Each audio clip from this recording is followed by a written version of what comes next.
Good morning everyone, hello, and how are you doing? It's Ollie, the tea guru here, and the main reason for this video is to show you different types of agarwood, so it will help you identify exactly what is wild and what is not. So I've got some various woods here on a scale of absolutely worthless to very expensive. Okay. So over here in this corner, we've got a piece of unresinous wood. So this is what Aquila wood looks like when it's not resinous at all. No oil, no nothing, just the wood. This is a base point for you to understand exactly what this wood looks like with no resin. Okay, absolutely worthless. Next along, we have a very blatantly obvious cultivated wood, and this particular wood is from Vietnam. It's a Vietnamese low resinous cultivated agarwood. Now, the way you can tell is just the fact that this wood has a huge hole in it. More than likely, that's where the nail was driven into the tree. So the way they cultivate agarwood is, well, one of the ways they do it is by drilling, nailing trees, either propagating them with the fungus or just leaving it to nature to get inoculated by the fungus to create agarwood. Now, natural inoculation is called organic. Generally, the trees are nailed and left to the elements, or maybe drilled a hole and just left for maybe, in good circumstances, maybe a few years. The scent is obviously better. This wouldn't have been organic. This is a very lower grade, I would say medium grade agarwood. Not very expensive at all. You get this on a heater, on one of those more expensive electronic heaters to heat up your wood, and this still smells really nice, but of course not as good as some of the others. So now we move on to a Malaysian piece of cultivated wood, and again you can see the holes. I mean, this is probably where one of the holes were to inoculate this piece of wood. Okay, very big, almost skeleton-like structure. Okay, here is the rest of that batch that I have. It's not one solid piece of wood, it's like a skeleton of. So they carved out all of the non-resinous wood from the inside, and you're left with kind of a shell or a carcass of resinated wood. Now the smell, when you get close, of course you can smell the agarwood, but it's nowhere near as strong as the others moving forward through our selection here. So look out for big carcass-like chunks of wood with obvious kind of holes where the wood would have been inoculated. Okay, it's a mass. This wood is basically screaming to you, it's cultivated wood. Now, moving along from our two cultivated selections, we move to a more wild wood from Malaysia. Okay, now you can see that this wood here is more chunky. Okay, no skeleton-like structure. Now, there is still a chance. I mean, this is most likely wild, really, most likely. I wasn't there when they harvested it. Now, it may well be the case that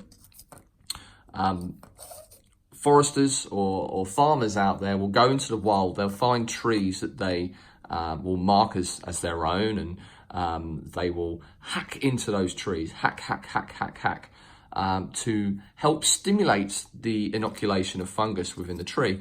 Come back in a few years' time and they will be able to pull off chunks of, you could say wild wood, But the fact is, you know, there has been intervention by man to stimulate the tree in order for it to produce agarwood. And, you know, I would call this wild in a loose sense of the word. I mean, this may well be fully, truly wild wood, but there is a likelihood that this wood was hacked by, the tree was hacked by someone, left to its own devices.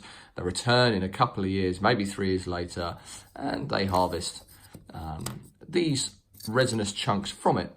Now, a big thing to mention, that a chunk like this compared to this is obviously more aromatic. The dry wood, the wood, when you get it to your nose, it's more potent. It really is. So there is a marked difference between these two.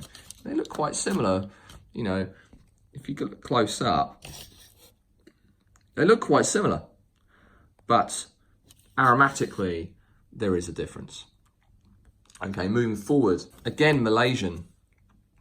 This is a piece of half sinking, okay? Not double-faced, one face only, but you'll see on the rear, if we compare this to the non-resinous wood, you can see it's still resinous. Still resinous. It will be oily, but here's where the action is. Look at all that resin. Obviously wild.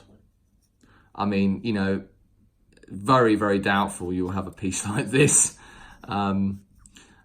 in a cultivated selection. I mean, this is truly wild. It takes a long time to produce something like this in nature. And again, when we come to the aromatics, this would, when you put it on a heater, will be obviously better than this. Markedly different. A big jump and a beautiful aroma you will get off the heater. That is another piece of half sinking. Half sinking basically means that, you know, it's of a quality that has a lot of resin within the wood. If a wood has enough resin within the wood, it will sink. Now, last, by no means least, this is a piece of sinking grade of unknown origin. Now, I got this from one of my distributors. He doesn't know where it's from. The aroma is stunning, absolutely stunning. You'll notice that it's not so resinous. In fact, you could probably make the argument that the half sinking has more resin within the wood than the sinking grade. This one must be chock-a-block with a lot of oil. And I'll show you a very brief clip of burning this wood.